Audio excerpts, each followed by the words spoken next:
Hey there, I'm Lee Ullman here with some big news from the National Young Farmers Coalition. We're partnering with Heritage Radio Network on a special season of The Farm Report. It's all about what's happening with the Farm Bill and how it impacts farmers and eaters. I am growing diversified vegetables on land that's been in our family for 150 years. And so with the pandemic, gentrification, property values going up, we had to sell the land and we lost it. Join us as we uncover the untold stories behind this massive piece of legislation that shapes how we grow our food, what we eat, and so much more. The problems we have had, those are things that come from earlier Farm Bill and USDA policy, right? Like Earl Butz, get big or get out. You know, it's my responsibility to know not only what I'm eating, but then like how that all came to be. And realize like, wow, like this piece of legislation, all this money, like it's technically something that I support as a taxpayer. While Congress debates the next Farm Bill, this is not just an invitation to listen. It's a call to action. Be part of the conversation. Subscribe to the Farm Report on Heritage Radio Network, wherever you listen to podcasts. This episode is brought to you by Square. If you run a restaurant or business, Square has the tools to help you stay connected to your customers. Shift your business and navigate this uniquely challenging time. Learn more at square.com/go/snacky. This week on Meat and Three, we're revisiting kitchen joys to bring a bit of levity to life during lockdown. The major lesson is that I'm learning to just enjoy anything that I can taste and to taste it slowly and to just enjoy it. Reach for those jars of jam, maybe bourbon, that apricot jam, and maybe some lemon juice. Shake it vigorously and strain it into a cocktail glass. It'll be delightful. It's like, no, what are you cooking? What do you like to cook? And naturally, that's going to be a little bit like a niche because you are not going to be an expert at everything. Your shtick could be that you are not an expert at everything, but you want to learn. Tune in to Meat and Three, HRN's weekly food news roundup, wherever you get your podcasts. Hello, and welcome to Snacky Tunes. I'm one half your host, Greg Bresnitz. In our ongoing coverage on the effects of the coronavirus on the restaurant industry, we are joined by Eater's editor-in-chief and longtime pal of Snacky Tunes, Amanda Kludt. Amanda fills us in on how she has been guiding her team and adapting their coverage in order to keep everyone informed during the crisis. Later in the show, we are joined by Los Angeles-based singer-songwriter Pearl Charles, whose musical career has taken a genre-spanning arc from old-time music to 60s garage and psychedelica, and now, where we find her, a more 70s country rock and 80s smooth rock. So sit back, relax, and here's another episode of Snacky Tunes here on Heritage Radio Network. We talk about food, we talk about music, with musical dudes, finger on the pulse. Snacky Tunes.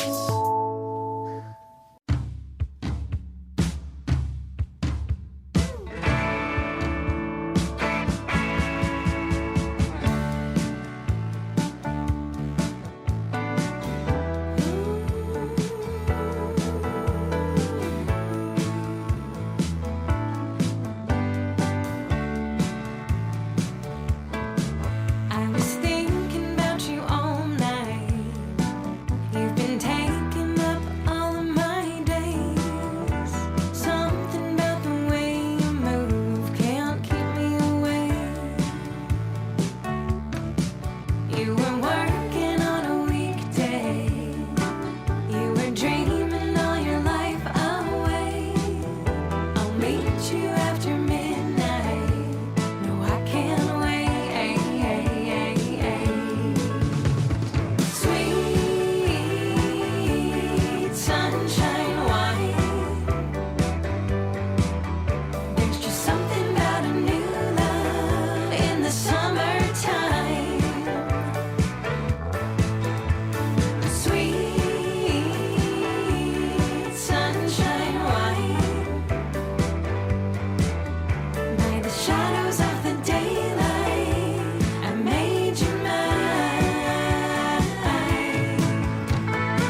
Hello and welcome to Snacky Tunes. I'm one half your host, Greg Bresnitz.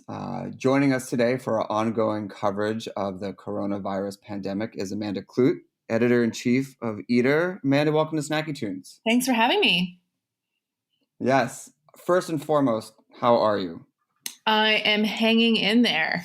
I have 2 kids at home, so it's quite a lot, but we are lucky that we are healthy and we have a backyard. Oh, the most lucky of all. Yes. Can you imagine this happening? Can you imagine this happening during the winter? I mean, it'll probably happen again in the winter. God. What will Yes, that be like? no. Thank God we have spring. Yeah. I did think about while driving through Manhattan and Brooklyn, seeing the lines at all the grocery stores and how it works because it's spring, but come summer or a really awful day in November, what is going to have to change for people who have to wait 100 people deep just to go into a Whole Foods or a Wegmans? Right. I can't imagine. No. So I want to take us back a few months to February. And just going through Eater's coverage about just how this pandemic began to be covered on the site. The first one that I saw, or article I saw from you, was about the Hong Kong protests and how protests and the coronavirus were impacting the food scene. And then another one on February 18th about going to support the local Chinatown, because although it seems like a million years ago, people were boycotting Chinatown because they didn't understand how disease works. Yeah. In February, considering that Eater is mostly based in the U.S., what discussions were you having around the coverage of the virus, and what responsibility did you have in covering it versus the balance of other articles in the regular Eater coverage that we used to know? Well, I think you're right that it started out as something that was more of an international story. And so we were looking to Hong Kong to see how they were handling it and how it was impacted, and then covering it domestically as a Chinatown story. And, we were trying to almost advocate for the idea of people eating in Chinatowns because they were unfairly avoiding them. And then it became, for us, almost a story about canceled events like South by Southwest, or covering what was happening to the Seattle downtown as those tech workers started working from home. And we didn't really have an idea of how widespread this would be and how it would impact pretty much every city that we're in. But it just kind of kept evolving and kept evolving. And it's almost nice that we have such a big network, because the story is so local. Even though it is a story that's impacting every single city in America, the nuance of it changes depending on what city you're in. So how we've covered it has kind of depended on, every local angle. And as we pulled into mid-March, where it looks like mid-March is really where the coverage kind of just took over everywhere. In the days and weeks leading up to it, could you give us some insight into what those discussions were, especially as an editor-in-chief, of how you were guiding your writers and guiding the site to do the coverage? And if any stories that you were in the works for some of your longer reads were in fact pulled to put resources towards this? Sure. Yeah. I mean, the nice thing is our staff is mostly made up of highly trained journalists and reporters. And so it was very easy for them to just engage with the story and cover it from their local angle. And that was not a big challenge. The challenge was, of course, the time it took. And everyone was working overtime to get those stories out in a timely manner. If you remember when the regulations were coming out, it was very confusing. Like, all of a sudden, New York was at 50% capacity, and then New York was shutting down, and then this other city was doing 25% capacity. And it's kind of the way things are reopening now. It happened when we were shutting down, just very quickly and in a very confusing way. So that was pretty easy from an editorial point of view, to just make sure that all the reporters were on it, they were getting the editing help that they needed, that they were calling all the right officials. The harder thing was, to your point, deciding what to do with things that were in the works for a long time, and whether or not it was appropriate to run those stories. we've had a big push into travel over the last year. We've really invested in our travel packages. We've gotten a lot of sponsorships for our travel coverage. So we had a guide to Barcelona that was supposed to publish at the end of March. And we kept having discussions about when we would publish it and how long we should put it off for. And at first it was like, okay, well, we'll just wait a week because it doesn't seem like the right time right now. And then by April, we realized that, this is not going to happen anytime soon. And the same thing with travel trips that we were reporting. So we had people out on a reporting trip at the end in, I think maybe mid-February. They were going to go to Ho Chi Minh City, and that quickly had to be scuttled for a different destination because it just didn't seem safe to send them there. We were worried they'd get stuck. And then even now, just doing the trip at all seems not a waste of time because we'll be able to use their reporting. It just, if I were to, with hindsight being 2020, I would not have even approved the trip at all because who knows when we'll be able to really write that story.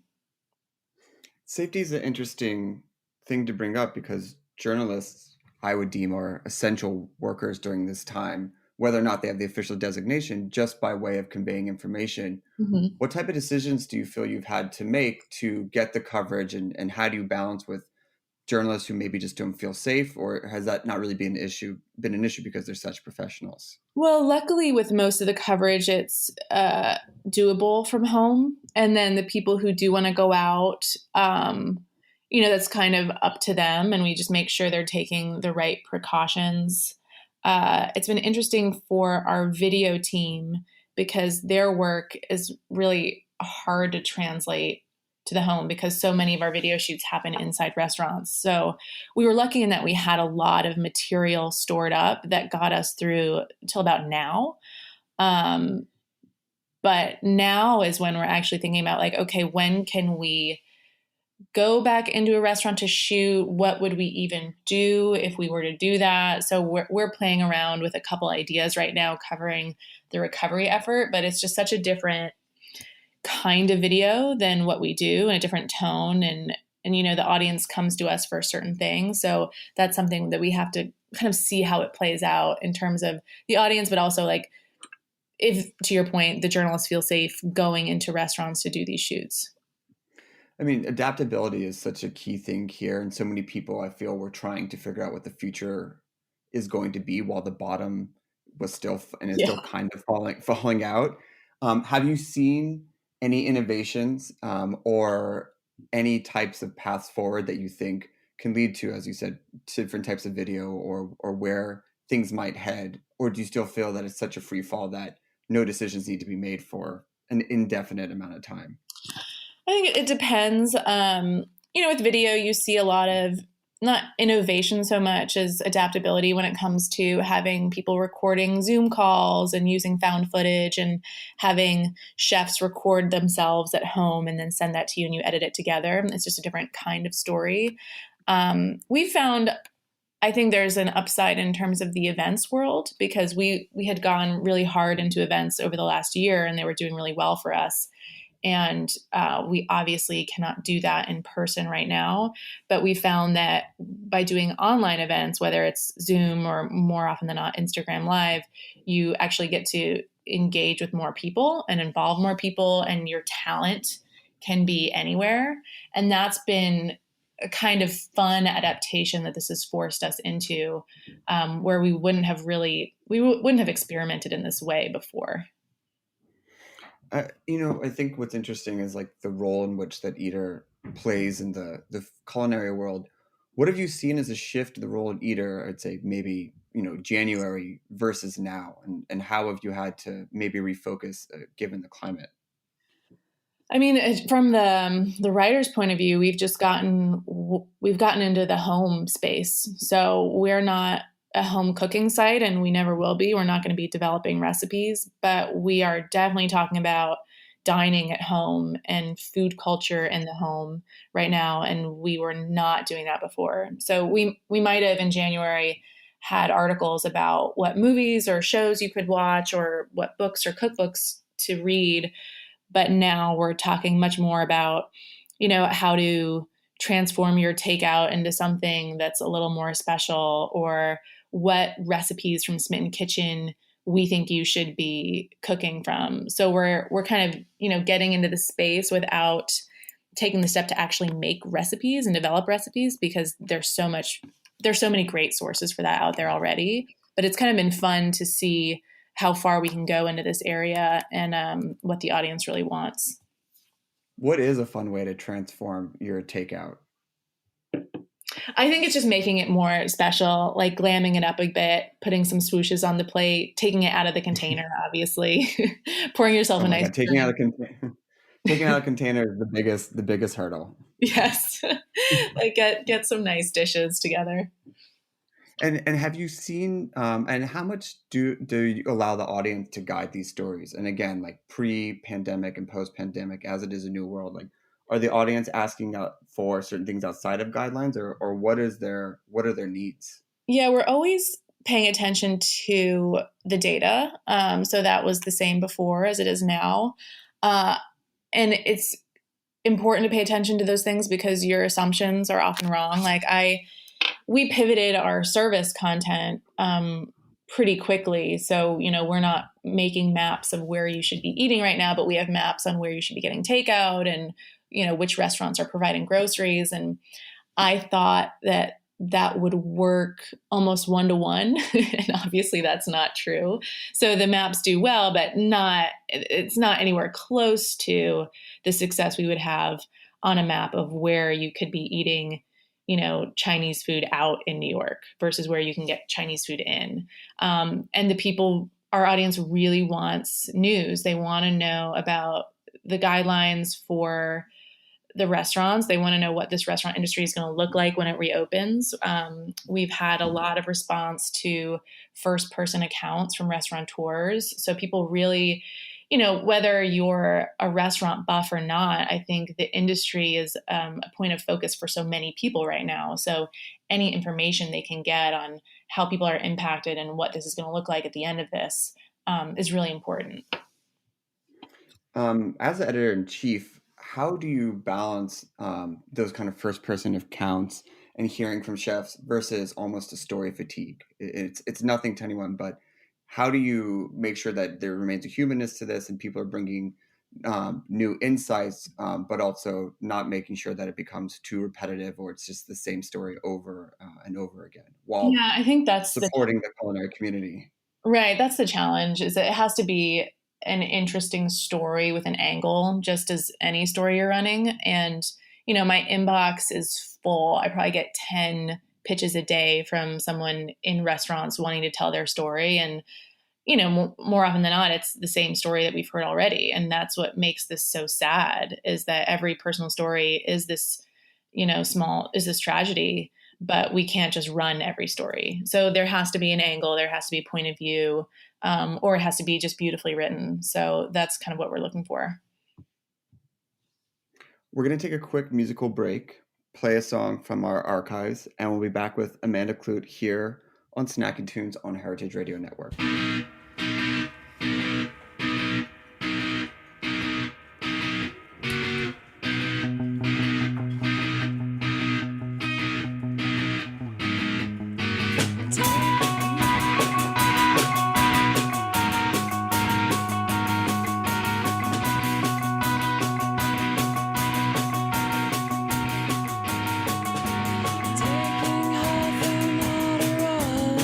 Crushing the crossword on the train.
you wanna, do what you wanna, do what you wanna, do what you wanna, do what you wanna, do what you wanna, do what you wanna, do what you wanna, do what you want you say.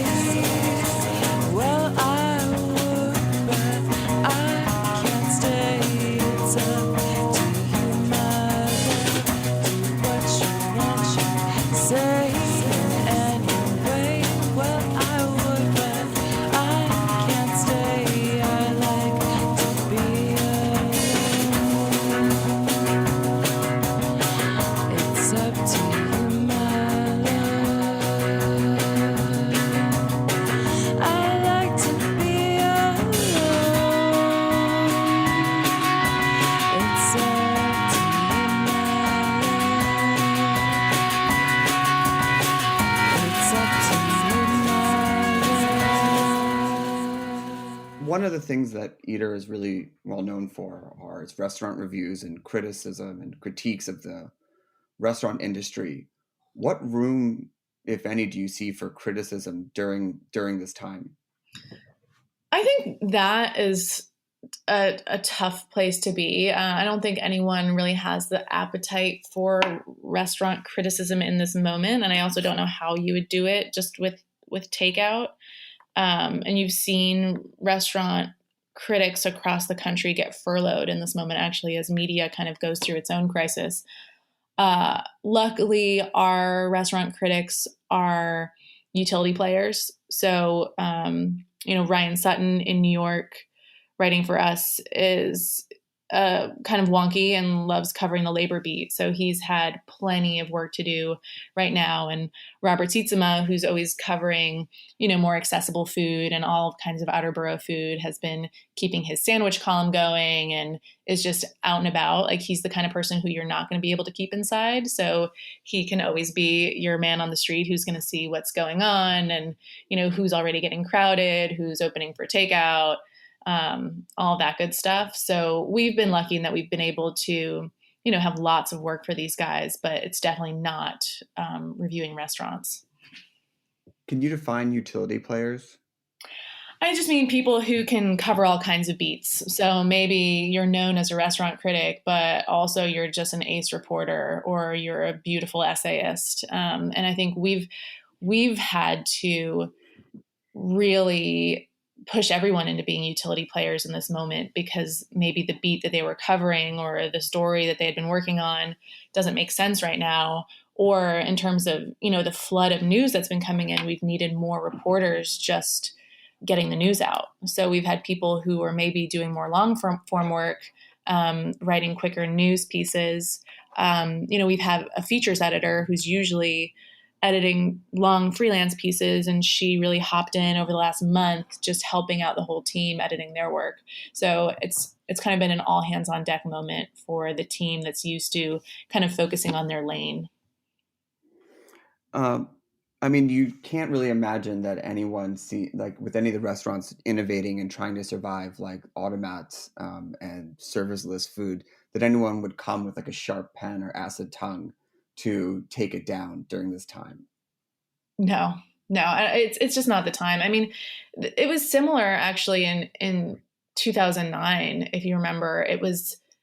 There was not as much room for critique or for any kind of mean-spiritedness. Not that criticism is mean-spirited, but there was not the appetite for it. And that slowly came back. And I think that will be the same this time around. Like, eventually, when things feel more normal, we can go back to the place of treating restaurant criticism as cultural criticism, but it just doesn't seem, right for a while.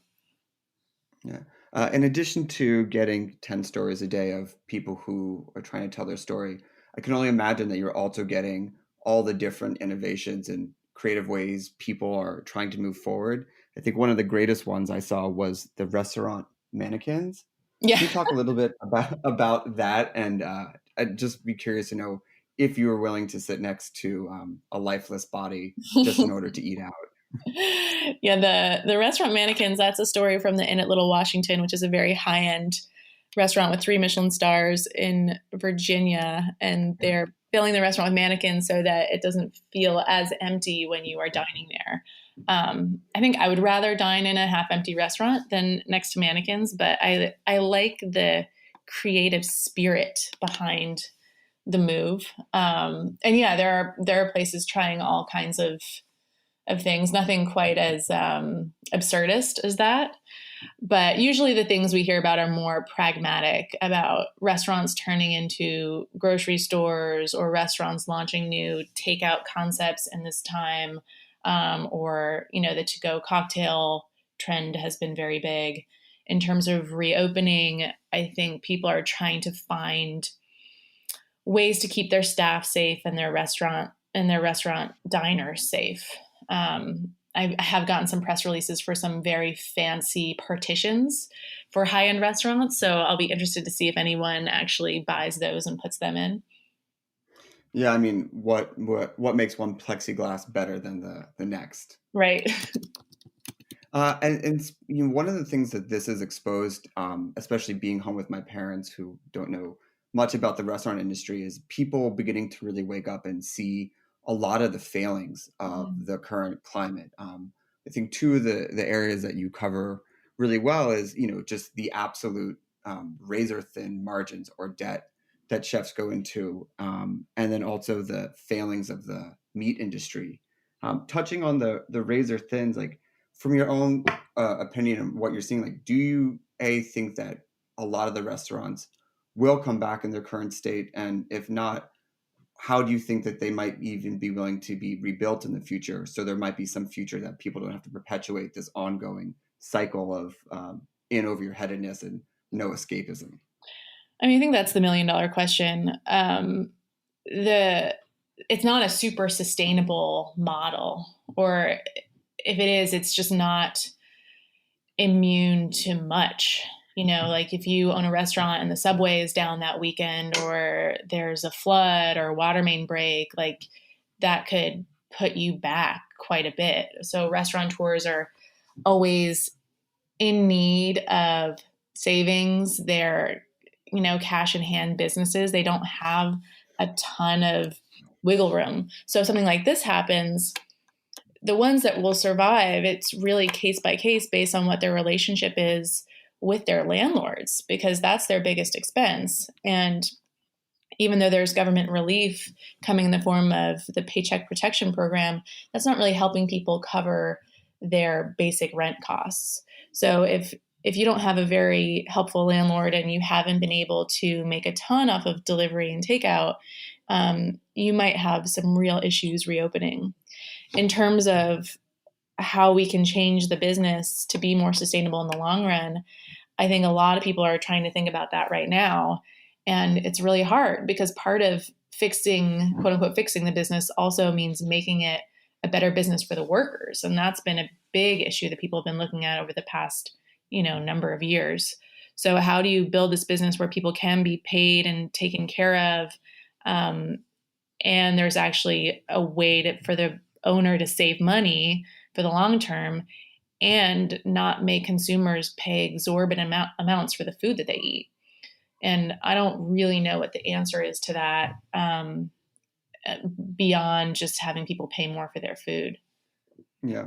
I mean, this touches on the incredible article about the problems with the meat industry and what happens when you go after cheap meat.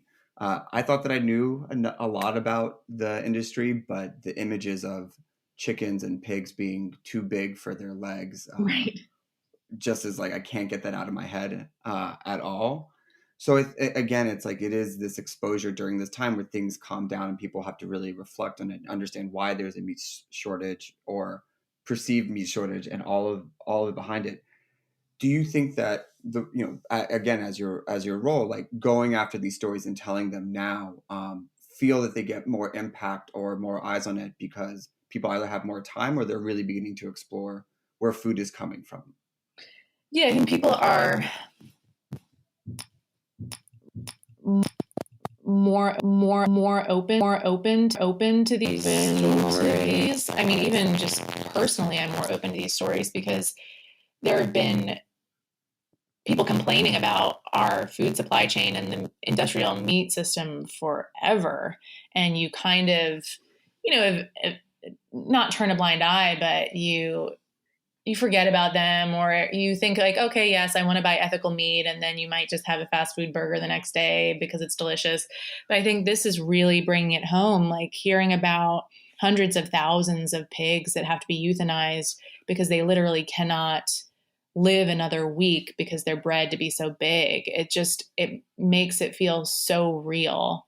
And just seeing that this is such a high impact story, you can't really ignore the story of the food supply issues right now. I think almost every American is aware of it. I think this is a moment where we can really explore how we got here and how maybe we could all be eating better on the other side of this. I mean, one of the bright spots from all this is the rise of CSAs and applications for it. And I think people are really wanting to get a closer relationship to farms, both for lack of or less touch points, but also just really understanding and knowing where the food comes from. Yeah, absolutely. I think people getting into the CSA system, whether it's farm boxes or getting a CSA from a butcher, is a great thing to do in this moment. You get better food, you're paying more for it, but it's better. I think there's, Dan Barber keeps writing about that it's still not going to be sustainable, that he still expects like 40% of small farms to go out of business at the end of this, because we're just not set up correctly. But I think this hopefully will introduce more people to the farms around them and to, great butchers around them. One of the other issues that I think that seems to be a hot button for you is delivery app fees, which is also finally getting its day in court. Can you talk about the changes that were made just this week alone and how it finally might actually help restaurants? Sure. Yeah. The big third-party delivery apps, they charge oftentimes 30% commissions on every restaurant delivery order. And it makes sense that they would take a commission or a fee because they do supply the drivers and the insurance. But 30%, which they say goes oftentimes to marketing, is just too extreme for many restaurants to bear. So many restaurateurs will say that they are barely getting by on delivery. Some say that it costs them more to be open to do delivery than to just shut down because of their labor costs and utilities and everything else. So now multiple cities around the U.S. have enacted emergency commission caps from 15 to 20%. So that's Seattle, San Francisco, D.C., New York, Chicago, Boston, and LA are also looking into this. So those might pass there as well. It's just such a screwed up system because these apps aren't making money. They're pulling from restaurants that don't make that much money. And it's all so that a consumer can have an unrealistic idea of what they should be able to get. So a consumer can have anything delivered to their door without paying extra for it. This week, it was announced that Uber Eats is trying to acquire Grubhub, and they're still negotiating over a deal, but it will most likely happen because it kind of needs to happen. These companies are both losing money on this, and any kind of merger will save them. It's estimated at least $300 million. And the market share keeps going down for Grubhub, so they really do need to merge if they want to stay in the game. As things begin to reopen, and you have a great guide on is it safe to eat at restaurants yet? You did touch on this before, but when do you feel, or what is the discussion around introducing other stories back to Eater? So much of the coverage, if not all of it, is related to coronavirus or the issues related to it. Where do you feel that you might be able to have some fun stories, kind of like the ones you had where it's like tracking people on their campaign, the presidential campaign, and what they eat? Where does that come in, and how do you strike that balance? That's a great question. I hope soon. I think It might depend city by city based on the climate and how their reopenings are going. So you do have a lot of cities that are starting to have dining scenes again. But I think also there is a fatigue from the reader's point of view at a national level of just reading about coronavirus all the time, or just reading about what to do at home. So I think there's a need for it, and we're going to need to get back into it sooner rather than later. The travel stuff, unfortunately, is, not going to be able to come back for a little bit, or we're going to have to change it dramatically. But I think fun stories do have a place and need to come back soon. Yeah, I would hope so. As a New Yorker and an avid foodie, what do you miss the most? I miss so much of it. I was just saying last night how even though it might be deemed irresponsible if the dive bar near me opened, I would be there in a hot second. I'm so desperate to just be in bar spaces again. I pick up a grocery box from a bar around the corner from me every week, and just like being near that space is so nice for me, because I miss those spaces. And it's so hard because when you do, I don't know if you've done some takeout or any kind of pickup, you feel like you're going to be able to interact, and you still just have to have a short conversation and then move along. And it's so sad. Yeah, you want to like chit chat and see how things are going and ask about business. And then they're just like, please don't breathe on me. Thank you for your business. Next. Exactly. They're like, okay, there's a line. Please move on. Yeah, it's absolutely heartbreaking. And even for that, even when things do reopen, mannequins are not. Just how do you feel about the loss of energy or just the vibe of a place? Will that sustain your favorite bar, or are you just okay being in a bar, the only one at a counter drinking a whiskey? Yeah, I mean, imagining that kind of world is incredibly sad, because you do go out for the energy. If you just wanted a drink, you could just have one in your house. But looking towards Hong Kong, I found a little uplifting, because, they've done a really good job of beating back the virus. And if you look at their nightlife scene, it looks like it was in the old days. So I do think we will be in a world again eventually where we do have bars and restaurants that feel lively and feel full of energy. We just have to be patient. Is there anything else that gives you hope? I guess seeing how creative all these restaurants are and all these bar owners are, like all the things they're coming up with, the way they're trying to connect with their communities, I find it very uplifting. The way they reach out on Instagram to ask what people want, like, do you need bread? Should I sell flour? Would you do this kind of thing or that kind of thing? I think, in addition to the restaurants that have good relationships with their landlords, I think the restaurants that have good relationships with their communities are the ones that will be strong coming out of this, because this has forced us to really know that the places around us are the ones that are so important. There are so many cool restaurants in Manhattan that I have not been to in the last few months, and I don't, it's fine. I can live without them, but the place next to me where I'm picking up my groceries or getting my to-go margarita, they're my lifeline right now. And for people who are looking to support or help, lend their voice, just be another petition signer, where would you direct them to direct their energies?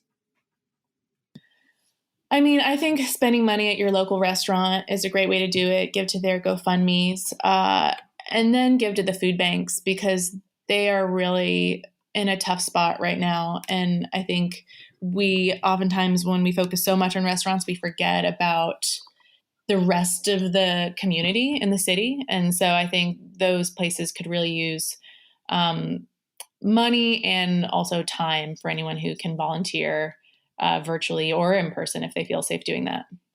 Amazing. Amanda, thank you for joining us. Where can people get coverage, get your newsletter, listen to your podcast, etc.? Go to eater.com for all that good stuff. And our podcast is called Eater's Digest. It is on all of those podcasting apps. So please listen to us there. Amazing. We are going to take a Another musical break, play a song from our archives, and we'll be back with the second half of Snacky Tunes here on Heritage Radio Network.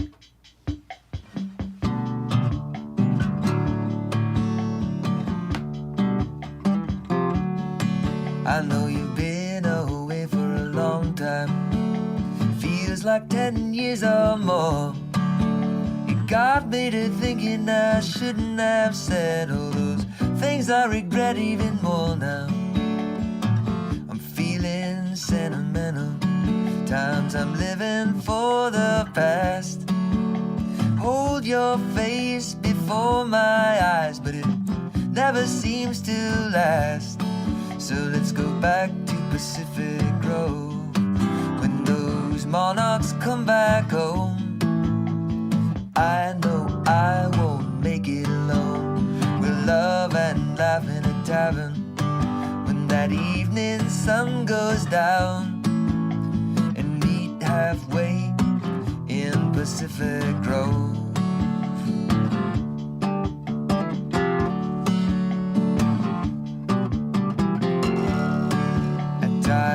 My mind did wander like a bird from limb to limb. Wake up early, but who am I fooling? There's no one next to me. And there on the misty street is that neon light we know. Often I've longed for your silhouette glowing inside that window. So let's go back to Pacific Grove when those monarchs come back home. I know I won't make it alone. We'll love and laugh in a tavern when that evening sun goes down, and meet halfway in Pacific Grove. Pacific Grove.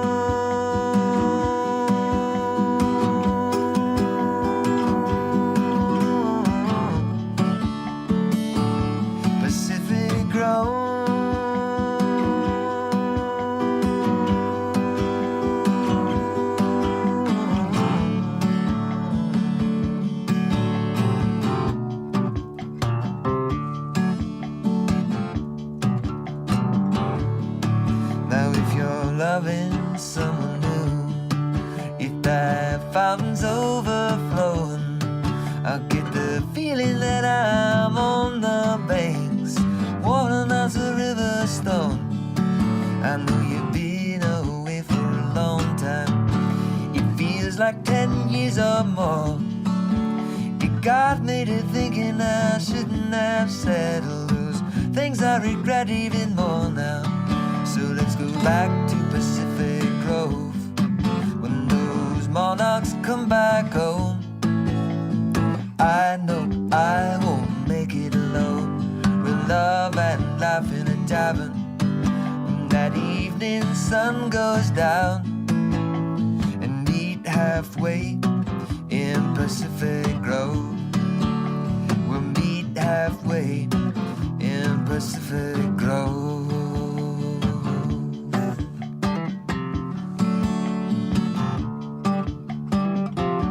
Pacific Grove.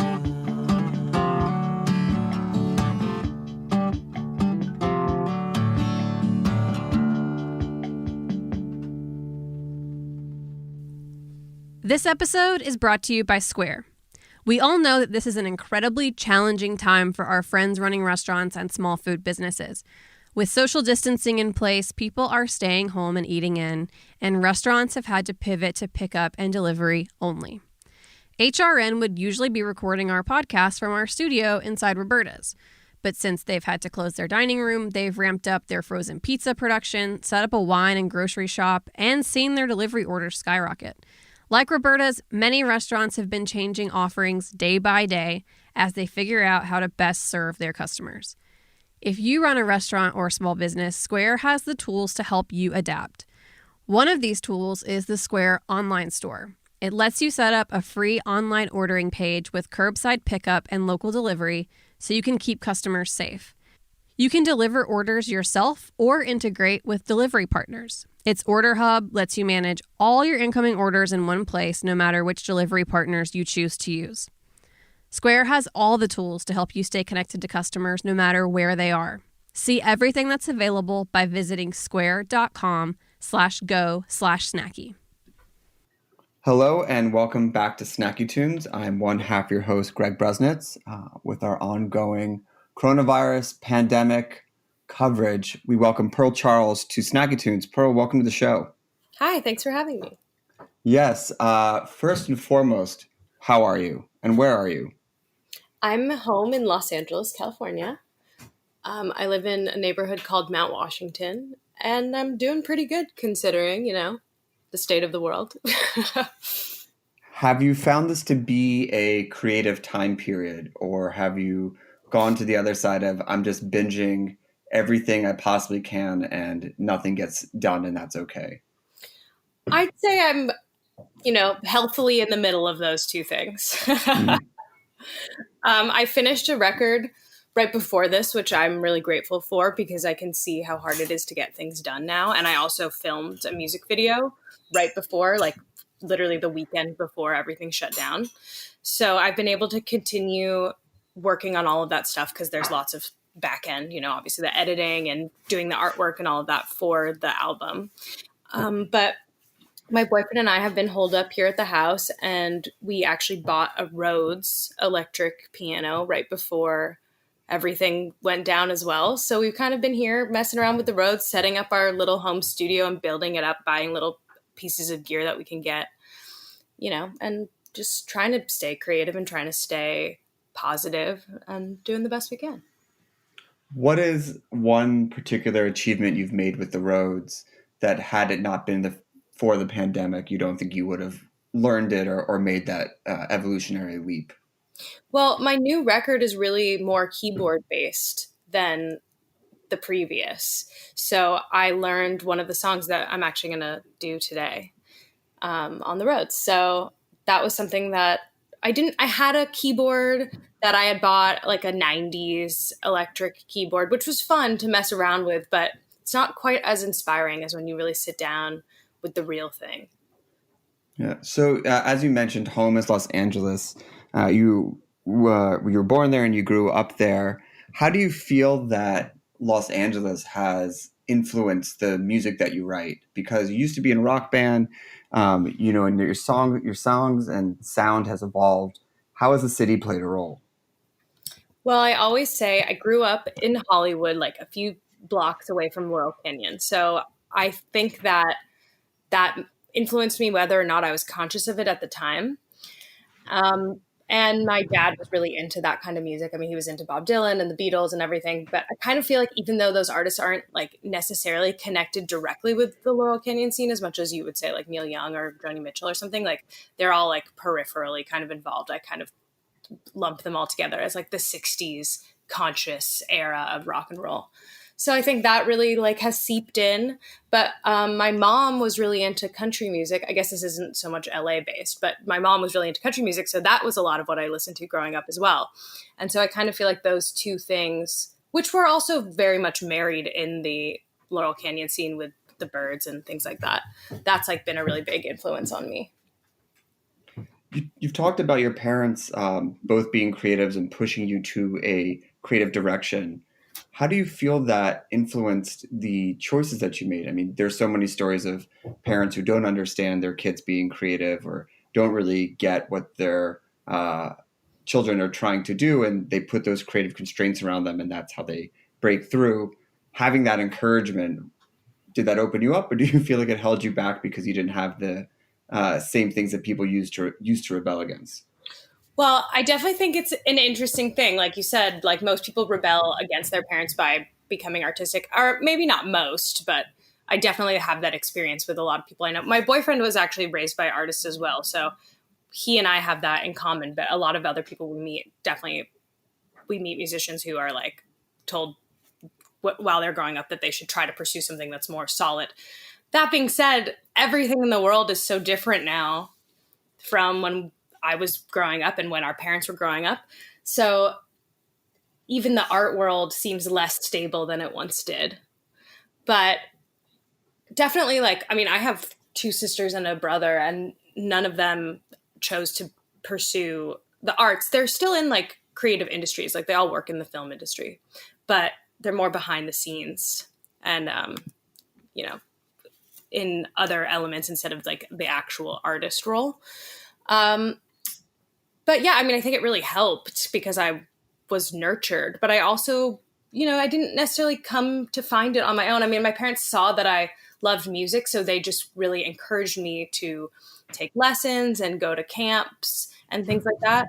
So I think that that helped with my skills, but I don't know what it would have been like to have found it on my own, you know? Like, they always just were like, you clearly enjoy music and you're good at it, so you should pursue it. And I did enjoy it, so I was always happy to do it. And I never really thought twice about it. When you say it's the art world is less stable, can you clarify?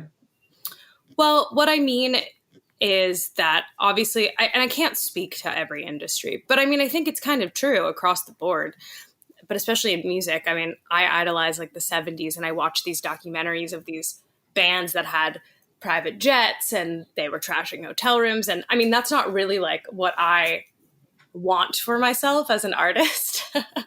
But times have really changed because the kind of music that is the most popular kind of music is different now. And the way we consume music is really different. So there's not as much money to be made. And I actually think that the coronavirus thing has been really interesting because I've seen artists on a level that I would never have expected reaching out to their fans directly and doing things like Patreon, which I haven't done yet, but I'm really interested in it because I kind of think like, why are we relying on this middleman to release our music and connect with our fans when our fans really just want to connect with us directly and support us directly? And now there's kinds of means to do that, which seem to be really great. Right. I mean, outside of distribution or spreading the word to an established network, that's about it because every other tool exists. Yeah, exactly. I mean, and that's even true of the recording thing. Like, my boyfriend and I were talking about how in the 70s, we're like, oh, it would have been cool if you had a home recording setup in the 70s because like it would sound like all the records we love to a certain degree, but it would cost you, I don't even know how much, thousands upon thousands, tens of thousands, maybe $100,000 to get that kind of legitimate setup. Whereas today you really can with digital recording. And, you know, if you know how some workarounds, you can get some analog stuff in there too for the right price and kind of make your home studio and actually be able to make consumable recordings, you know? Can we hear a song? Yeah, definitely. The first song I'm going to play, all the songs I'm going to play are from my new album that's coming out later this year. But I think first I'll do one called What I Need. Great. Here's Pearl Charles, Snacky Tunes Live on Heritage Radio Network.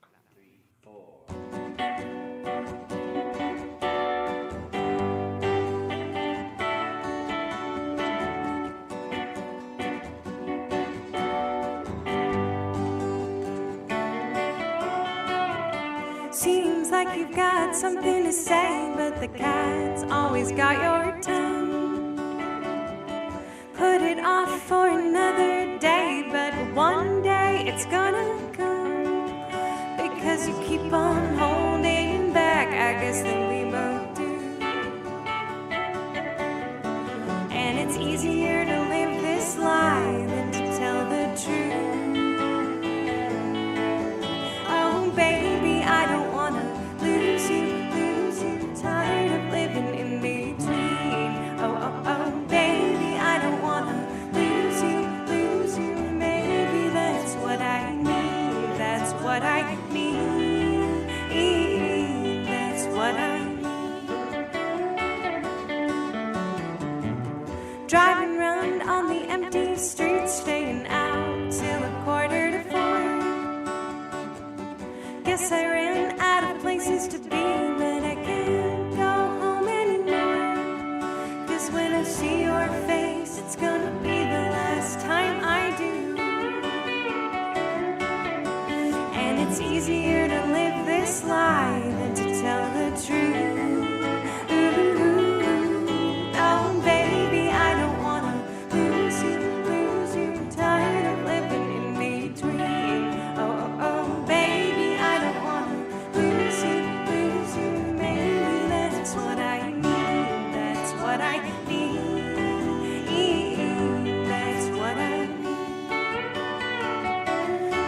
what I need.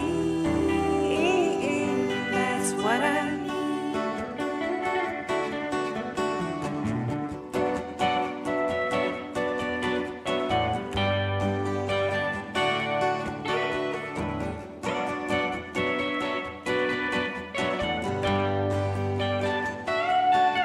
'Cause when I speak your name, it's gonna be the last time I do. Ooh. And it's easier to live this life than to tell the truth. Ooh. Oh, baby, I don't wanna lose you. Tired of living in between. Oh, baby, I don't wanna lose you. Maybe that's what I need. That's what I need. That's what I need. That's what I need. That's what I That's what I need. That's what I That's what I need. That's what I Psychedelics play a big role in your music and the lyrics that you write. When did you first get introduced to them, and when did you start weaving them into your craft? Well, I first was introduced to psychedelics, when I was 15 in high school, and I had a really incredible experience, but I don't think I really had the mind to realize how much it was going to change my life and how I could use it in a way to benefit me creatively and personally. Like, it was definitely a very recreational experience. And that was the case using psychedelics through my teen years into like my early 20s. But then I was in a band called the Blank Tapes, and my partner in that band taught me about Ram Dass and Be Here Now, and that kind of Eastern philosophy as it's been tied into taking psychedelics.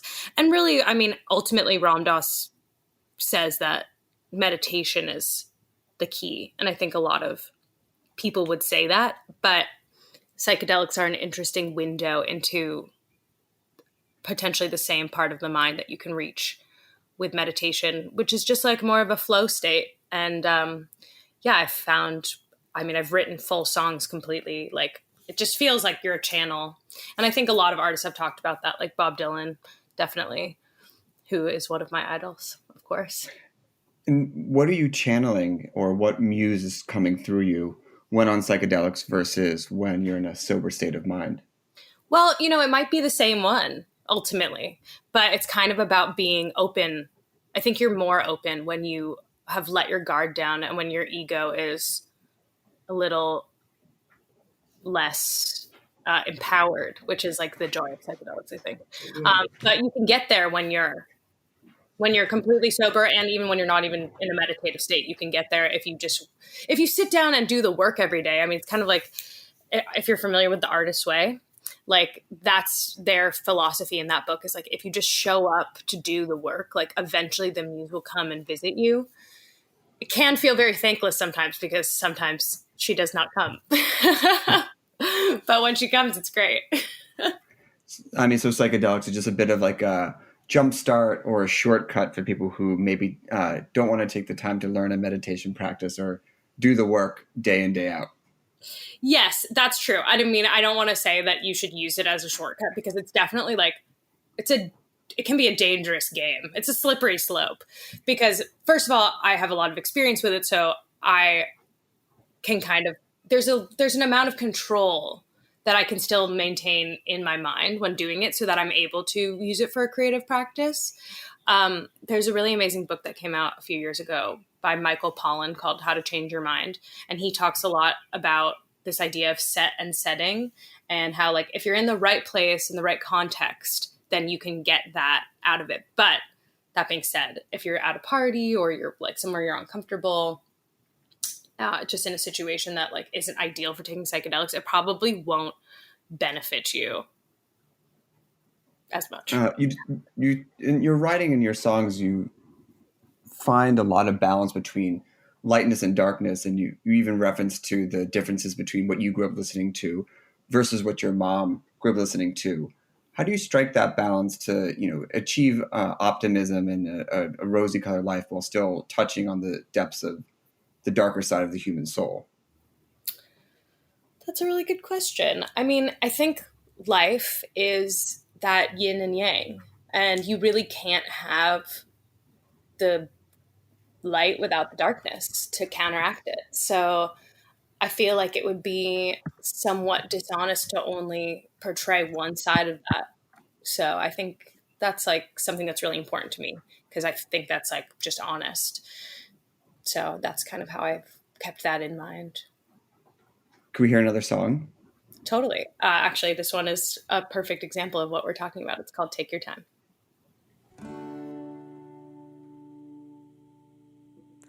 I hear your stars on the rise. Don't you let it pass you by.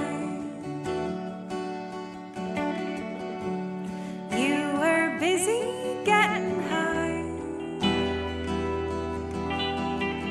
Why don't you open up your eyes?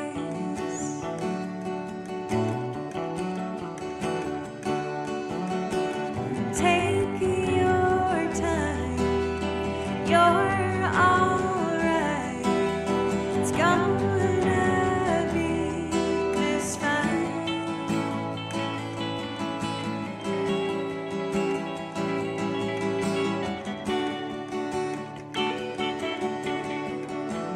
Clouds will keep on rushing by. Nothing ahead, nothing behind. You know the sun still loves the sky. When she opens up to cry.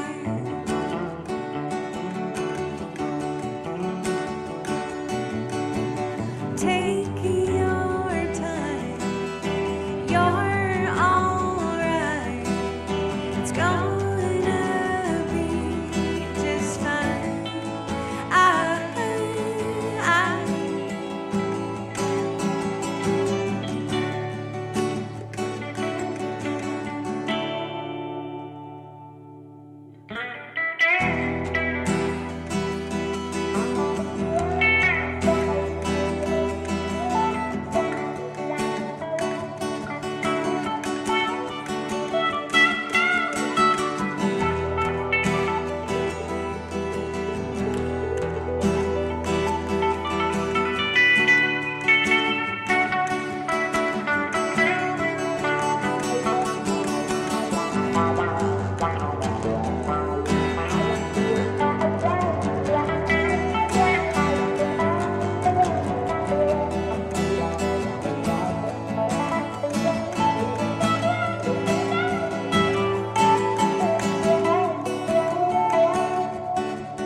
The moon is darker on one side, like the shadows in our minds. The dawn is dim before the light. Tilt your head to find the shine.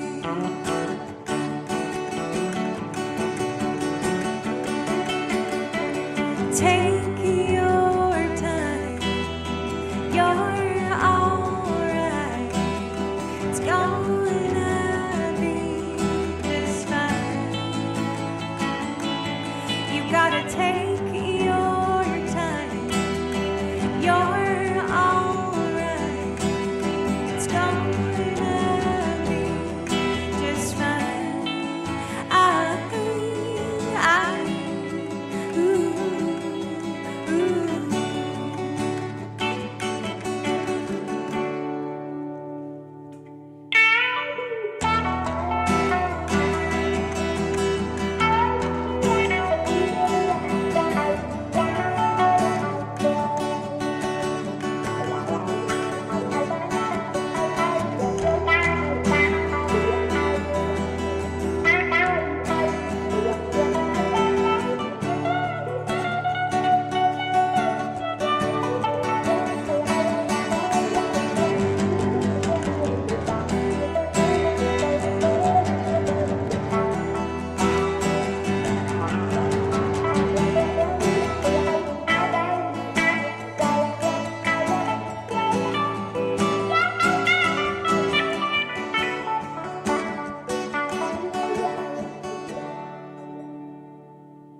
as you mentioned, you have a new record coming out early 2021.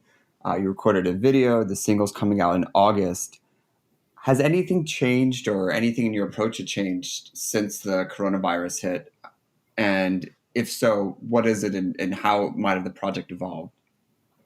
Well, I mean, that's a huge question and a big yes, because the album was actually supposed to come out in September.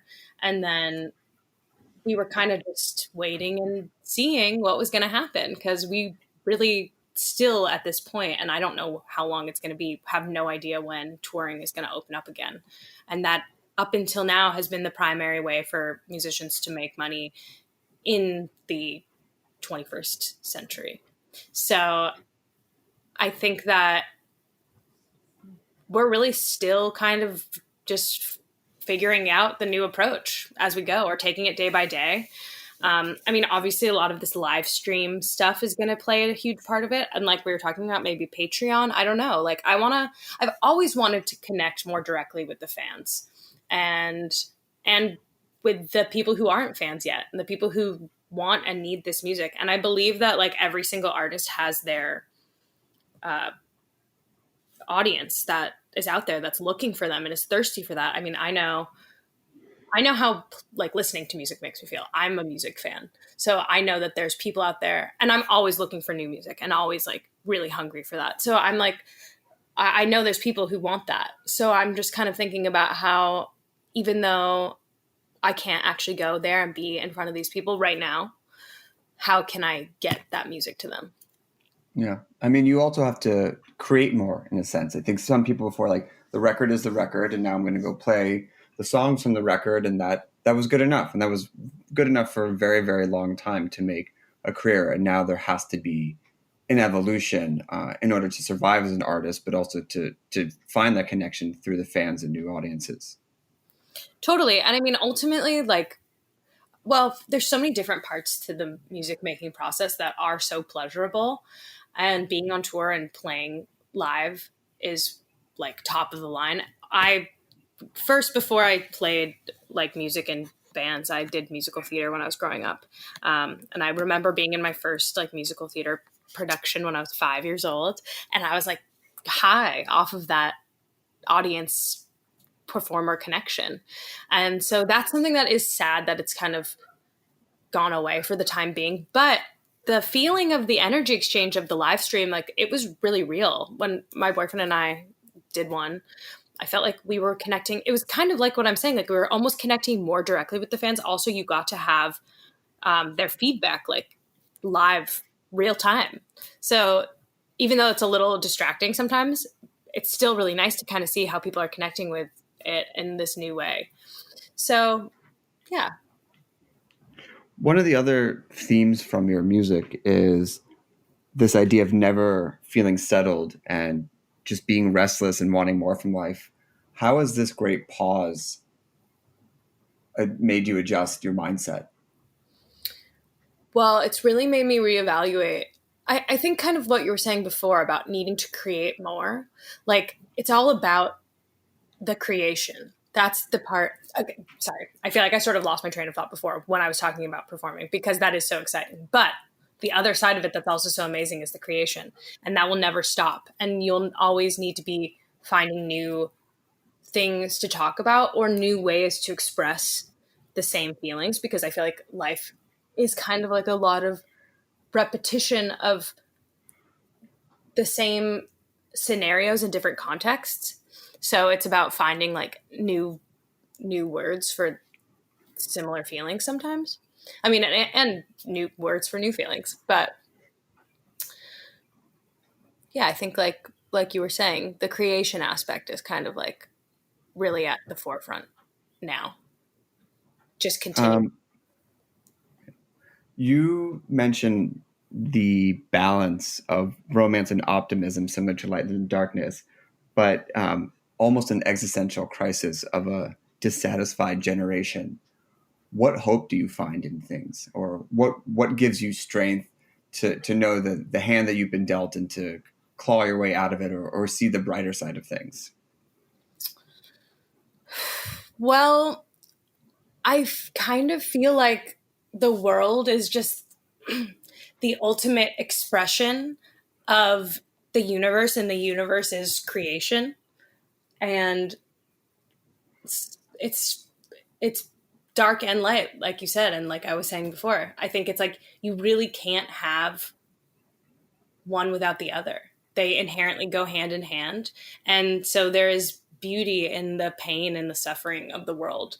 But that being said, when you zoom out as an empathetic person, it's very hard because you don't want to see suffering and pain in the world. But that's why, like, I just feel like we have to be really grateful, the people who are able to survive in this time. And, you know, some people are even able to thrive. It's like, it's really something to be grateful for. And I just try to look at the little things and realize how lucky I feel like I really am to just be able to make music and have people listen to it. Like, and I'm not like obviously a huge star or anything. I still am working really hard on establishing myself and getting my voice out there. But I still know how lucky I am to get to do that and to just get to be a part of the world, as, you know, good or bad as it is. So I guess that's Amazing. part of it. Yeah. Well, we want to make sure we have time for one more song, but where can people find you, get updates about the new record, get the video when it drops, get the single, etc.? Well, I'd say my primary social media would be Instagram, which is at Pearl Charles, but I'm on all platforms, Twitter and Facebook. I guess that's not all platforms. I'm behind the times. I'm not on TikTok. But yeah, I'm on Spotify, Apple Music, on YouTube. If you just look up Pearl Charles, I'm around, and I share everything obsessively because I really want people to hear what I'm working on because I'm really excited about it. So yeah, give me a follow there, and new stuff is coming in August. But also we're going to release some demos and some stuff from the last record too, to kind of like close up that cycle, kiss it goodbye for now, and then get ready for the new stuff. We want to thank Amanda Kludt for coming on as well, and for joining us from her home, and for Pearl for calling in from your home. We'll be back next week with another Coronavirus Snacky Tunes episode edition. What are you going to take us out with? This is the title track of the new record. It's called Magic Mirror. Amazing. Thanks for listening, and we'll be back next week with another episode of Snacky Tunes here on Heritage Radio Network.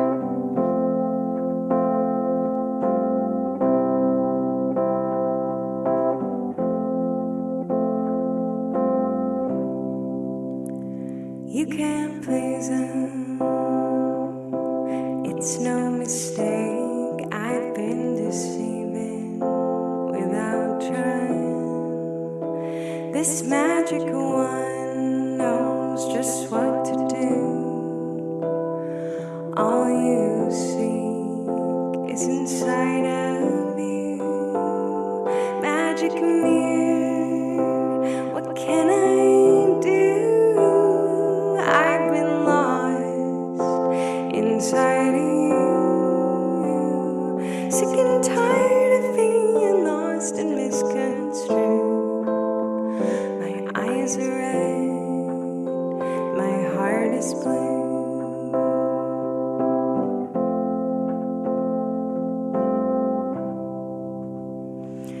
You can blaze them, try not to let it faze you, but that lightning keeps crashing through. Ooh, every thought I think is coming true. Can't tell a dream from deja vu. Magic mirror, tell me true. I keep tripping into you. I'm a magnet for your twisted point of view. My eyes are red, my heart is blue. Maybe high, but I'm looking down. Can't tell the sky from the ground. My whole world's trapped inside the looking glass, and I'm just trying to find my way out. Magic mirror.